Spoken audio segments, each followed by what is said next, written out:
अतीक और अशरफ के हत्याकांड में कई किरदार हैं, लेकिन जांच कर रही टीम के सामने सबसे बड़ा सवाल यह है कि इस हत्याकांड को अंजाम देने वाले आरोपियों का असली मकसद क्या था, इरादा क्या था और उन्होंने किस तरह अतीक अशरफ के हत्याकांड का पूरा ताना बाना बुना। सवाल यह भी है कि इस हत्याकांड के किरदारों में गद्दार कौन बना। इसे लेकर एक बड़ा खुलासा यह हुआ है कि एक कंपनी में कितने दगाबाज थे, इसकी बात अब हो रही है। इसे लेकर बहुत बड़ा खुलासा हुआ है। देखिए वो खुलासा क्या है इस रिपोर्ट।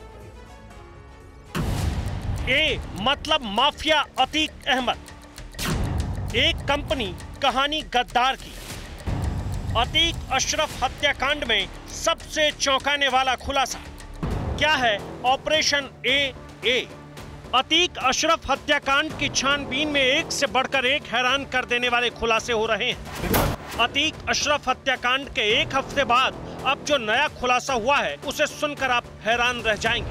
कस्टडी रिमांड पर लिए गए अतीक अशरफ के तीनों शूटरों से पूछताछ में एक अहम बात सामने आई। पता चला कि हत्याकांड में जिन हथियारों का इस्तेमाल किया गया वो दिल्ली के माफिया भाइयों की हत्या के लिए शूटर को मिली थी। पुलिस सूत्रों से मिली जानकारी के मुताबिक अतीक अशरफ हत्याकांड में गिरफ्तार शूटर सनी सिंह के बारे में जो चौंकाने वाला खुलासा हुआ है उसने इस मर्डर केस को और पेचीदा बना दिया है। पुलिस सूत्रों के मुताबिक शूटर सनी ने बताया कि तुर्की में बनी 2 पिस्टल दिल्ली के कुख्यात माफिया सुनील उर्फ टिल्लू ताजपुरिया की हत्या के लिए दी गई थी।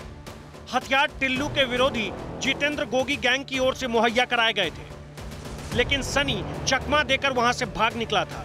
बाद में उसने अतीक अशरफ हत्याकांड में उन्हीं हथियारों का इस्तेमाल किया। सनी लवलेश और अरुण के बीच की कड़ी था और सनी एक बड़ा नाम बनना चाहता था अपराध की दुनिया में और इसीलिए उसने माफिया ब्रदर्स के कत्ल की साजिश रची। और ठीक सनी की तरह लवलेश और अरुण भी बड़ा नाम बनना चाहते थे अपराध की दुनिया में। सनी, अरुण और लवलेश के बीच की कड़ी था। इन लोगों ने 15 तारीख को हत्या से करीब 2.5 घंटे पहले अपने होटल को छोड़ा था। सबसे पहले सनी बाहर आया था, उसके बाद अरुण और लवलेश आए थे और तीनों ई रिक्शे के जरिए 2.5 घंटे पहले ही कॉल्विन अस्पताल पहुंचे थे।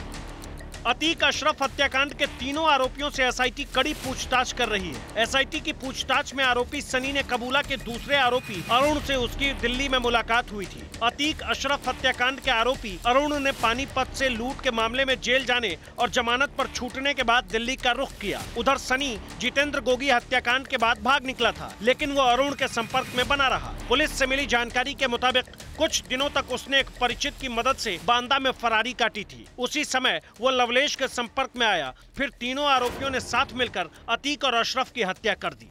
तीनों आरोपियों से पूछताछ के बाद सामने आया कि अतीक अशरफ की हत्या से 2 घंटे 20 मिनट पहले तीनों आरोपी अस्पताल पहुंचे थे। कॉल्विन अस्पताल में लगे सीसीटीवी कैमरे में इसका खुलासा हुआ। अतीक अशरफ को धूमनगंज थाने से निकाले जाने के बाद तीनों शूटर अस्पताल के आसपास मंडराने लगे थे। अब तक की पड़ताल में ये बात सामने आई है कि अतीक और अशरफ की हत्या में 3 लोग ही शामिल थे। हत्या से करीब 2.5 घंटे पहले तीनों होटल से निकले। सबसे पहले लवलेश निकला, फिर सनी और उसके बाद अरुण निकला। तीनों ई रिक्शा से कॉल्विन हॉस्पिटल पहुंचे थे। कॉल्विन अस्पताल में जो है हत्या से ठीक लगभग 2.5 घंटे पहले ये तीनों आरोपी पहुंच गए थे। इन तीनों आरोपियों को पता था कि police line Dhoomanganj police station से लेकर के मेडिकल के लिए अतीक और अशरफ को लेकर के कॉल्विन अस्पताल जाएंगे, जिसके बाद लगभग 2.5 घंटे पहले ये तीनों आरोपी कॉल्विन अस्पताल पहुंचते हैं। वहां पर रेकी करते हैं और ये तय करते हैं कि किस जगह पर अशरफ और अतीक की हत्या की जाएगी। पुलिस सूत्रों के मुताबिक अगर 15 तारीख को तीनों वारदात को अंजाम नहीं दे पाते तो 16 अप्रैल को तीनों दोबारा अपने टारगेट को पूरा करते। पुलिस के मुताबिक तीनों शूटरों ने ऑपरेशन ए नाम से ग्रुप बना रखा था। ए का मतलब था ऑपरेशन अतीक और अशरफ। 27 फरवरी से ही तीनों रेकी कर रहे थे। अतीक और अशरफ को प्रयागराज लाए जाने के वक्त भी रेकी की गई थी। पुलिस की माने तो हत्याकांड से कुछ घंटे पहले ही व्हाट्सएप ग्रुप बंद कर दिए थे। पुलिस अब तलाश रही है कि आखिर ऑपरेशन ए ग्रुप से और कौन कौन जुड़े थे।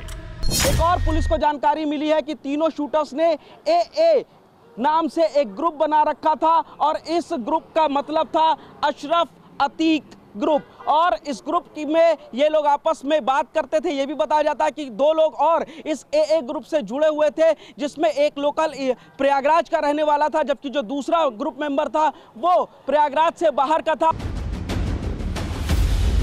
अतीक अशरफ के शूटरों से लगातार पूछताछ चल रही है। इस बीच अतीक की पत्नी शाइस्ता लगातार फरार चल रही है। अब पुलिस ने शाइस्ता पर इनाम राशि बढ़ाने का प्रस्ताव तैयार किया है। शाइस्ता के खिलाफ इनामी राशि 1 लाख करने की तैयारी है।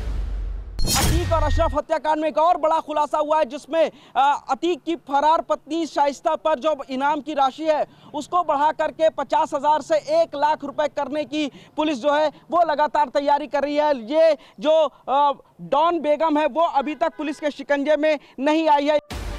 अतीक की फरार पत्नी शाइस्ता पर उमेश पाल हत्याकांड में शूटरों को आईफोन और पैसे मुहैया कराने का आरोप है। इस बीच प्रयागराज एसआईटी टीम ने अतीक के चकिया दफ्तर से एक पंपलेट और एक पोस्टर बरामद किया है। बताया जा रहा है कि शाइस्ता परवीन को मेयर का चुनाव लड़वाने के लिए इस पंपलेट का इस्तेमाल होना था। इस मामले में एसआईटी प्रिंटिंग प्रेस के मालिक से भी पूछताछ करेगी। पुलिस सूत्रों से मिली जानकारी के मुताबिक उमेश पाल की हत्या के 2 दिन पहले ही पंपलेट छप कर आया था। जांच में पुलिस को एसआईटी की टीम को चकिया के एक दफ्तर से एक पैम्पलेट मिला है। इस पैम्पलेट में आगामी ये जो निकाय चुनाव है उसमें उसको लेकर के चुनाव प्रचार की बात की जा रही है। शाइस्ता अतीक अहमद का सलाखों के पीछे का एक पोस्टर लेकर के खड़ी है और उसमें लोगों से वोट की अपील कर रही है। ये जो पोस्टर है वो अतीक अहमद का, और इस पोस्टर का इस्तेमाल जो है वो इलेक्शन में किया जाना था, निकाय चुनाव में, ऐसा पुलिस को भी पता है। इस बीच पुलिस और एसओजी की टीम ने लगातार छापेमारी करते हुए प्रयागराज के एक कारोबारी को उठाया। अतीक और अशरफ की हत्या से पहले कारोबारी की माफिया के गुर्गे से बातचीत हुई थी। इसी आधार पर उसे पकड़कर लेन देन के बारे में पूछताछ चल रही है।